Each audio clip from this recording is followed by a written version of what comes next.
ಆರ್ಭಟ ರಾಜ್ಯದಲ್ಲಿ ದಿನೇ ದಿನೇ ಹೆಚ್ಚಾಗ್ತಾ ಇದ್ದು ಇತ್ತ ಕೆಆರ್ಎಸ್ ಡ್ಯಾಮ್ ಭರ್ತಿಯಾಗ್ತಾ ಇದೆ. ನದಿಗೆ ಮತ್ತಷ್ಟು ಕಾವೇರಿ ನೀರು ಹರಿದು ಬರ್ತಾ ಇದೆ. ಡ್ಯಾಮ್ ಕೆಳಗಿನ ಕಾವೇರಿ ನದಿ ಪಾತ್ರದಲ್ಲಿ ಪ್ರವಾಹದ ಆತಂಕ ಕೂಡ ಈಗ ಎದುರಾಗಿರುವಂಥದ್ದು. ಕಾವೇರಿ ನದಿಗೆ 30,000 ಕ್ಯೂಸೆಕ್ ನೀರನ್ನ ಬಿಡುಗಡೆ ಮಾಡಲಾಗಿದೆ.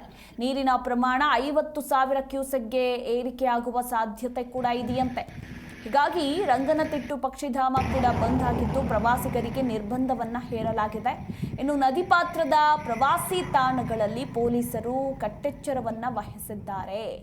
ಇತ್ತ ರಾಜ್ಯದಲ್ಲಿ ಮುಂಗಾರು ಮಳೆಯ ಅಬ್ಬರ ಹೆಚ್ಚಾಗ್ತಾ ಇದ್ದು ಕೆಆರ್ಎಸ್ ಡ್ಯಾಮ್ ಕೂಡ ಭರ್ತಿಯಾಗಿದೆ. ಸೊ ಹೀಗಾಗಿ ಕಾವೇರಿ ನೀರಿನ ಕಾವೇರಿ ನದಿ ಪಾತ್ರದಲ್ಲಿನ ಜನರಿಗೆ ಪ್ರವಾಹದ ಆತಂಕ ಕೂಡ ಶುರುವಾಗಿದ್ದು ಈಗಾಗಲೇ ರಂಗನತಿಟ್ಟು ಪಕ್ಷಿಧಾಮವನ್ನು ಕೂಡ ಬಂದ್ ಮಾಡಲಾಗಿದೆ. ಪ್ರವಾಸಿಗರಿಗೆ ನಿರ್ಬಂಧವನ್ನು ಹೇರಲಾಗಿರುವಂಥದ್ದು.